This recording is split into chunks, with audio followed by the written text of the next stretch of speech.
Ayan o, masasaksihan kong mag-drive ang isang Kevin vlog. Nox.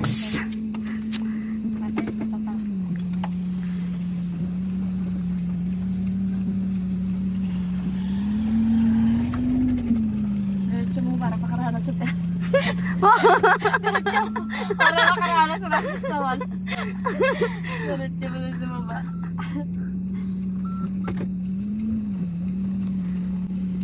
Cellphone mo, manan dyan ha? Oo, cellphone mo. Wala mong cellphone Wala. dyan.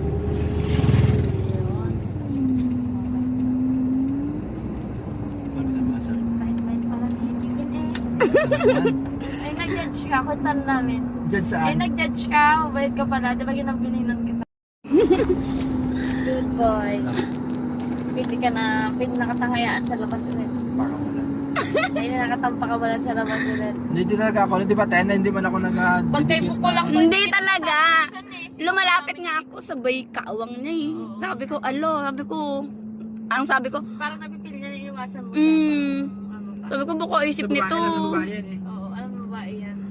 Tapos sabi ko, bakit sa iba naman, ano siya, masaya siya, ba't sa akin parang, Gaywas. Nung nakita kita, sabi ko, may maganda. Delikado ako dito ah. Dito napansin din kasi ng mga ano doon, mga parents.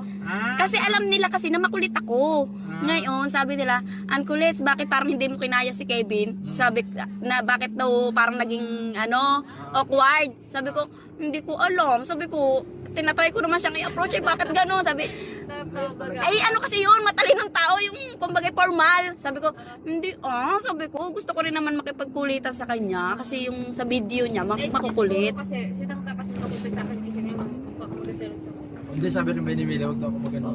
Kaya nga. sa babae. Hindi, pero nung sa gala na ito naman, okay naman. Kalabas na expired na sa akin eh. Ekis, Tapos ekis. kalabers, nagdikit na sa akin ng Hindi ano. naman nagdikit Ay, naging yun. kadikit mo pala yun? Hindi, close kami talaga noon. Oo. Ganito kasi yun. Nagpapansin Eh lang. diba, ang nangyayari, night market. Tapos bigla lang siya nandoon, tapos parang sila Kevin, ginapaguluhan ng mga tao, tapos parang yun yan isip para magkakanta. Tapos ang mangyayari, ang gusto lang mangyayari, habang magkakanta sila ni Kevin, magsisingit ako para mag-asel-sel sa kunwari ako. Ayaw niya ako papasukin, parang ang point baga, gusto niya sila lang dalawa. Okay. Yung sa gitna. So, tapos ginano niya si Kevin doon sa may leeg, yung parang ginaganon niya mag-asel. Shit ako.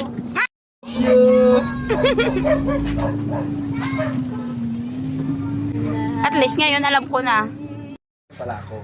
Saan doon yung pasok ng pababa, saan yung pasok ng ano. Good pasok. Kaya yung umabasya na yan nyo lang.